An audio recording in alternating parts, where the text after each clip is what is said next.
कश्मीरी हैं उनको भी गद्दार करार दिया जा रहा है। ये जो अवामी एक्शन कमेटी है कश्मीर की, इसके बारे में बाकायदा खबरें लगवाई गई पाकिस्तान के मीडिया पे, और पाकिस्तान की एस्टेब्लिशमेंट से जुड़े हुए जो सोशल मीडिया के अकाउंट्स हैं वो इन खबरों को प्रमोट कर रहे हैं। वो ये क्लेम कर रहे हैं कि भारतीय एजेंट हैं और ये गद्दार लोग हैं और ये भारत के साथ मिलकर खेल रहे हैं और भारत का हाथ है इस सारी चीज़ के पीछे। यानी अवामी एक्शन कमेटी जो है वो कश्मीरी अवाम के मुतालबात हैं, वहाँ के आम लोग हैं, उनमें से किसी एक ने भी ये मुतालबा नहीं किया कि वो पाकिस्तान से अलग होना चाहते हैं।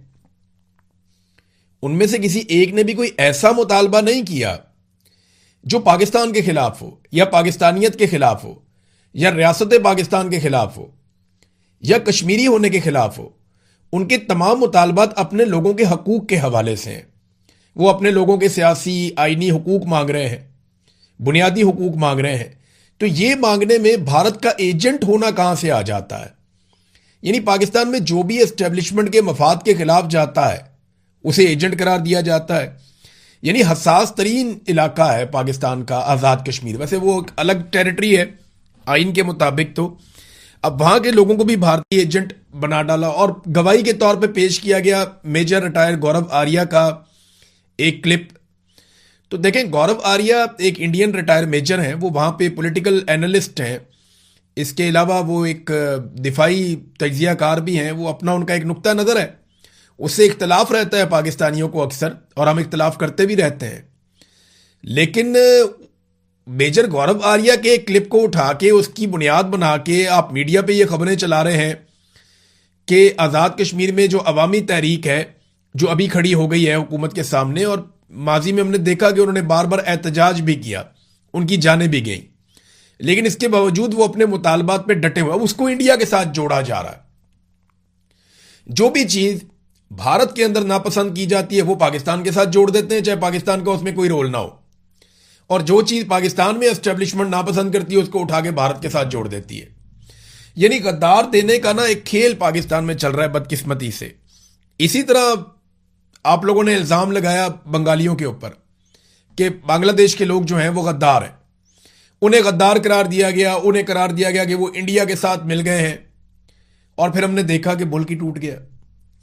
यानी इस खेल का कभी भी अच्छा अंजाम नहीं होता। जब आप नफरत फैलाते हैं तो ऐसा ही होता है। हमें बड़े लंबे अरसे तक बताया गया कि आसमा जहांगीर वो एक गद्दार है, और बहुत सारे लोगों के नाम लिए गए, पता चला वो गद्दार है, और पाकिस्तानी जो है वो बिलीव भी कर लेते थे ऐसी बातों पे। लेकिन जो लोग भी बिलीव करते थे आज वो सारे ही गद्दार हैं। यानी ये गद्दारी का खेल पाकिस्तान में अब नहीं हो रहा। फातिमा जिन्ना भी गद्दार थी। अगर कायदे आज़म मोहम्मद अली जिन्ना जिंदा रहते तो उनको भी गद्दार डिक्लेयर किया जाता। जुल्फिकार अली भुट्टो वो भी एक गद्दार था, बेनजीर भुट्टो वो भी एक गद्दार थी, नवाज शरीफ भी अपने दौर में एक गद्दार रहा, आजकल इमरान खान गद्दार है, अब कश्मीरी गद्दार है। पाकिस्तान में सभी गद्दार हैं। अगर कोई गद्दार नहीं है तो वो पाकिस्तान की एस्टेब्लिशमेंट है, जिसे आप कभी गद्दार करार नहीं दे सकते, क्योंकि वो ये फैसला करते हैं कि किसको गद्दार कहना है किसको नहीं कहना। लेकिन अवाम की नजर के अंदर चीजें अब बहुत मुख्तलिफ हो चुकी हैं। यानी हम अगर पाकिस्तान के अंदर आवाज उठाते हैं ना, यानी मिलिट्री एस्टेब्लिशमेंट से जुड़े हुए अकाउंट है, वो हमें रोजाना की बुनियाद के ऊपर गद्दार कहते हैं, मुल्क दुश्मन कहते हैं। वो कहते हैं जी कि हम भारत के साथ मिले हुए हैं। हमारा क्या ताल्लुक है इस चीज के साथ? यानी पाकिस्तान में कोई भी इंसाफ की, कानून की बात करे, आज़ादी इजहार राय की बात करे, जमहूरियत की बात करे, इंसानी हकूक के लिए आवाज उठाए तो वह गद्दार हो जाता है। मारंग बलोच भी गद्दार करार दे दी गई, ईमान मजारी भी गद्दार करार दे दी गई, इमरान खान को आज गद्दार करार दे दिया। माजी में नवाज शरीफ गद्दार था, उससे पहले बेनजीर, आसिफ अली जरदारी ये भी गद्दार थे। हर एक शख्स को कभी ना कभी गद्दार, एएनपी गद्दार रही है बड़ा लंबा अरसा, फजलुर रहमान को भी गद्दार रखा गया पाकिस्तान में। तो इन सारे गद्दारों को एक दिन सर जोड़ के बैठना चाहिए और यह सिलसिला बंद करना चाहिए। आज राणा सनाउल्लाह साहब, या मैं राणा सनाउल्लाह का नाम इसलिए ले रहा हूं कि मैंने उनका एक क्लिप देखा थोड़ी देर पहले, ये सारे लोग आज इंजॉय कर रहे हैं। तो ये बात अपने जहन में रखें कि कल को इनको गद्दार बना दिया जाएगा। जब पाकिस्तान तहरीके इंसाफ के लोग इंजॉय कर रहे थे, इक्तदार में थे, उनके वहमो गुमान में नहीं था कि उनको कल को गद्दार बना दिया जाएगा। देखें, आज तहरीके इंसाफ के लोगों को गद्दार बना दिया गया। तो आज अगर पीएमएलएन, पीपल्स पार्टी, एएनपी, एमक्यूएम के दिमाग में यह बात है कि उन्हें गद्दार नहीं बनाया जाएगा, तो ऐसा नहीं है। फ्यूचर में वो भी गद्दार बन जाएंगे।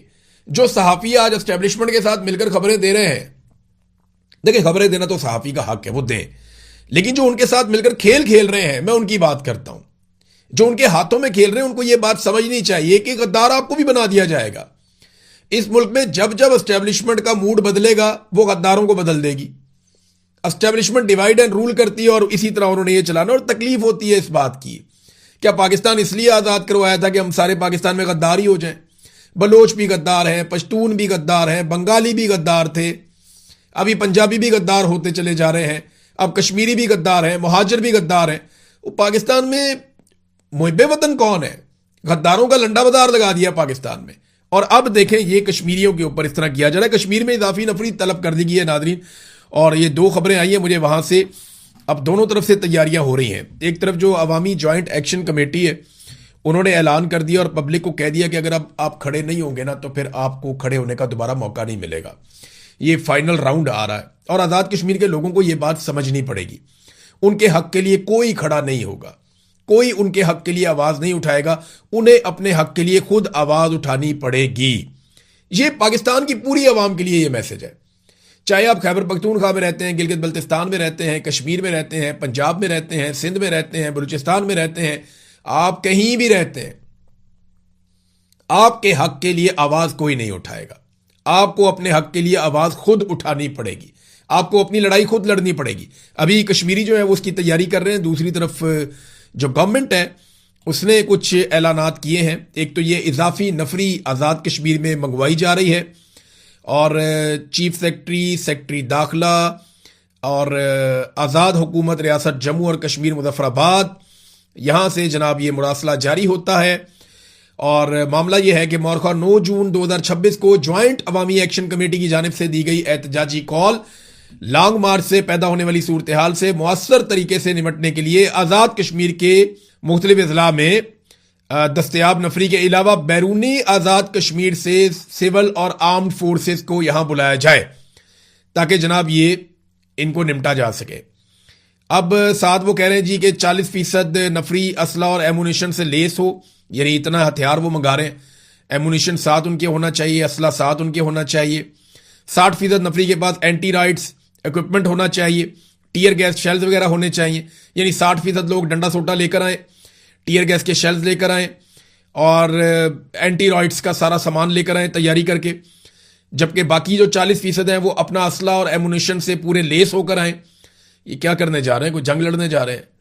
और बंदे जो हैं वो 14,000 इजाफी नफरी बुलाई गई है आज़ाद कश्मीर में। इसमें एफसी के 6,000 हैं, रेंजर्स के 5,000 हैं, इस्लामाबाद पुलिस के 2,000 हैं, सिंध पुलिस के 1,000 हैं। पंजाब पुलिस को अभी नहीं बुलाया गया क्योंकि पंजाब पुलिस जो है वो गिलगित बल्तिस्तान का इलेक्शन चोरी करने के लिए गई है। वो वहां जब इलेक्शन चोरी कर लेंगे और उसके बाद अगर जरूरत पड़ी आज़ाद कश्मीर में तो इस तरफ भी पंजाब पुलिस की नफरी भिजवाई जाएगी और मुमकिन है कि बाद में कहीं और से कोई और बंदे भी बुला लिए जाएं। बहरहाल हुकूमत के पास एक महदूद तादाद में लोग ऐसे मौजूद रहते हैं जिन्हें वो लोगों को दबाने के लिए इस्तेमाल करती है, या असला, बारूद, या ये आप कहते हैं इसको आंसू गैस की शेलिंग और ये चीज़ें। हुकूमत जब से ये आसिम मुनीर साहब आए ना तब से लेकर अब तक जितनी शेलिंग पाकिस्तानियों पे हुई है ना तारीख में कभी ऐसे शेलिंग नहीं हुई थी। वैसे जनरल बाजवा ने भी कमाल ही कर दिया था। शेलिंग तो हमेशा से ही पाकिस्तानियों पे होती रही है, लेकिन इस दौर में बड़ी कमाल शेलिंग की गई है आम शहरियों के ऊपर और बहुत लोगों के घरों तक असरात इसके गए। हमने ये देखा और बार बार कवर भी किया है। खासतौर पर जमान पार्क में जो हुआ था वो बड़ा खौफनाक था। अब नाजरीन ने एक और इसके अंदर खबर है, और खबर यह है कि हुकूमत ने सयाहों को यह कह दिया है, आज़ाद कश्मीर की हुकूमत ने, कि आप यहां से निकल जाएं। एक तो नफरी तलब कर ली, दूसरा सयाहों को कह दिया कि आप आज़ाद कश्मीर को छोड़ें और आप यहां से निकलें और आज़ाद कश्मीर जाने और वहां का एहतजाज जाने और वहां की सिक्योरिटी फोर्सेज जाने। तो ऐसा लगता है कि हुकूमत ने यह फैसला कर दिया कि लड़ाई के जरिए से 9 जून को शुरू होने वाले एहतजाज को ये कंट्रोल करने जाएंगे। देखें, होश के नाखून लेने चाहिए। कश्मीर एक हसास इलाका है। आप कश्मीरियों को भारतीय एजेंट या गद्दार करार दे के उनके ऊपर हथियार नहीं उठा सकते। ये नामुनासिब बात है, पाकिस्तान की बदनामी होगी। बैन अल-अक़वामी सतह पे पाकिस्तान का जो मुकदमा है कश्मीर पे, वो मुकदमा कमज़ोर हो जाएगा। हमने कई दहाइयों तक बड़ा सब्र और बड़ी मेहनत की है, हमारी ये मेहनत ज़ाया ना करें। बतौर कश्मीरी मेरी आपसे ये अपील है पाकिस्तान की एस्टेब्लिशमेंट से कि अगर कोई हुकूमत आपकी मंशा के खिलाफ भी बन जाती है तो बर्दाश्त कीजिए, पाकिस्तान की खातिर बर्दाश्त कीजिए, पाकिस्तान को जुड़ा रहने दीजिए।